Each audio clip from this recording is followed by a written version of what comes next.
మామూలుగా మనకు ఒక స్టోరీ రాసేటప్పుడు పేపర్ మీద పెన్ను పెట్టినప్పుడు మనకు ఒక పాయింట్ ఎగ్జైట్ అవుతాం మనం. అది ఫిల్మ్ మొత్తం రాసేంత వరకు అది క్యారీ అవ్వాలని గ్యారంటీ ఏం లేదు. అంత ఎగ్జైట్మెంట్ చివరి వరకు ఉండకపోవచ్చు. అవును. బట్ అదే కరెక్ట్, నిజానికి చెప్పాలంటే అదే కరెక్ట్ రీచ్ అన్నది నా ఉద్దేశం. అది చివరి వరకు రీచ్ అవ్వాలంటే ఏం చేయాలి? ఒకటే సార్, ఇప్పుడు ఎండ్ పాయింట్ అనేది క్లారిటీ ఉండాలి. ఏది నేను ఇప్పుడు కోటి వెళ్తున్నాను అని నా టార్గెట్, ఇక్కడి నుంచి కోటి వెళ్తున్నాను అనేది నేను ఫస్ట్ ఫిక్స్ అవ్వాలి. నేను దారిలో వెళ్తూ కోటి వెళ్దాం, మంచి రూటు మంచి బైక్ దొరికిందని స్టార్ట్ చేయకూడదు.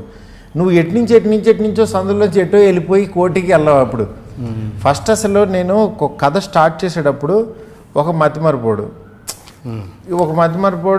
చివరికి ఏమవుతాడు దాంట్లో అంటే ఒక మతిమరుపోడు లవ్ స్టోరీ ఏముంటుంది అంటే ఒక అమ్మాయి సినిమాకి వస్తానని చెప్పి ఆ అమ్మాయి మర్చిపోయి క్యారమ్ బోర్డు ఆడుకొచ్చాడు.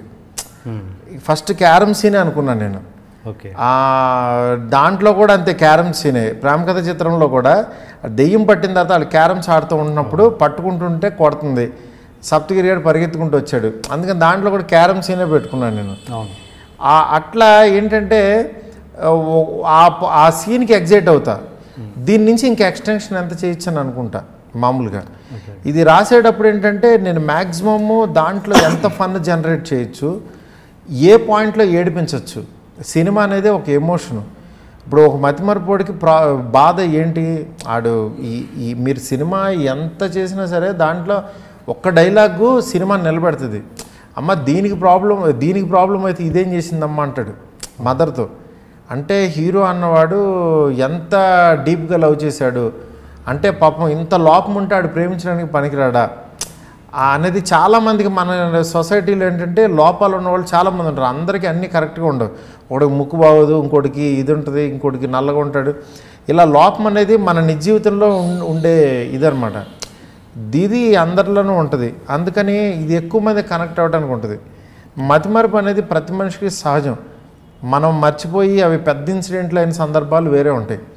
కాకపోతే సినిమా కాబట్టి కొంచెం ఎగ్జాగరేట్ చేసి నేను ఎంత ఫన్ అయితే చేయగలను అది చేశాను అనమాట. అంటే ఓకే, నేను అడిగింది ఏంటంటే సపోజ్ మనం పెట్టినప్పుడు ఎగ్జైట్ అవుతాం కదా, కొన్ని సీన్స్ ఎగ్జైట్ అవుతాము, అది దాని మీద మమకారం పోద్ది కదా. కొంత ట్రావెల్ చేశాక డిస్కషన్స్లో ఆ సీన్ మీద మనకి మమకారం పోద్ది. అంటే ఆ పాతబడిపోవడం వినడం వల్ల విని ఎక్కువసేపు వినడం వల్ల. అవునవును. అది తర్వాత ఎప్పుడైనా మీరు ఫీల్ అయిన సందర్భాలు ఉన్నాయా? అంటే అది నేను ఒక్కసారి కనుక ఫస్ట్ టైము ఒక సీన్ కనుక బలంగా ఉందనుకోండి, ఆ సీన్ అసలు మార్చను, లాక్ చేసేస్తారు. అది 100% ఆ సీను ఎక్కడో చోట ఎలాగోలా తెచ్చుకుంటా. ఎందుకంటే ఫస్ట్ వచ్చిన థాటే గొప్పది సార్. అదే అంటాను. మన ఫస్ట్ ఏదైతే ఒక ఐడియా పుడుతుందో ఐడియా చెప్పినప్పుడు అవతల వాళ్ళు కనుక ఎగ్జైట్ అవుతారో ఆ ఐడియా చాలా గొప్పది. దాన్ని గనక ఈ రోజుల్లో ఏమవుద్దంటే పక్కన ఉన్న వాళ్ళు మార్చేస్తూ ఉంటారు, వేరే వాళ్ళని పిలిస్తే మార్చేస్తూ ఉంటారు.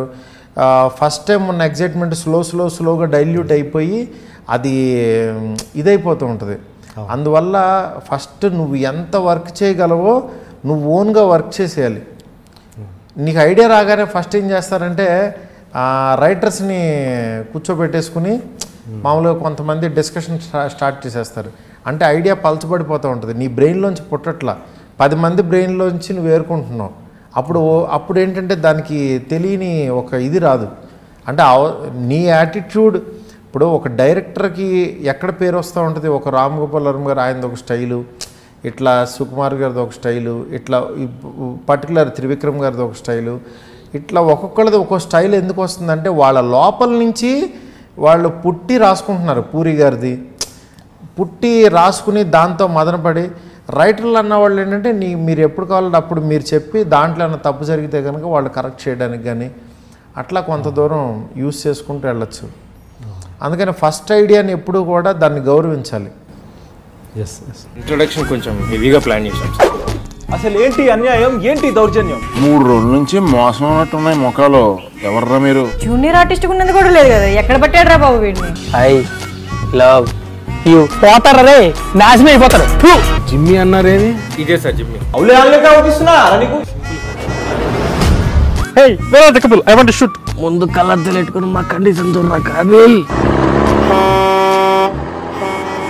So So please do subscribe to Loloke, please. iDream 1 million subscribers ki reach అయ్యిందండి. Congrats to iDream Media on reaching 1 million subscribers. iDream Media on 1 million subscribers reach చేసినందుకు all the best and congratulations to you.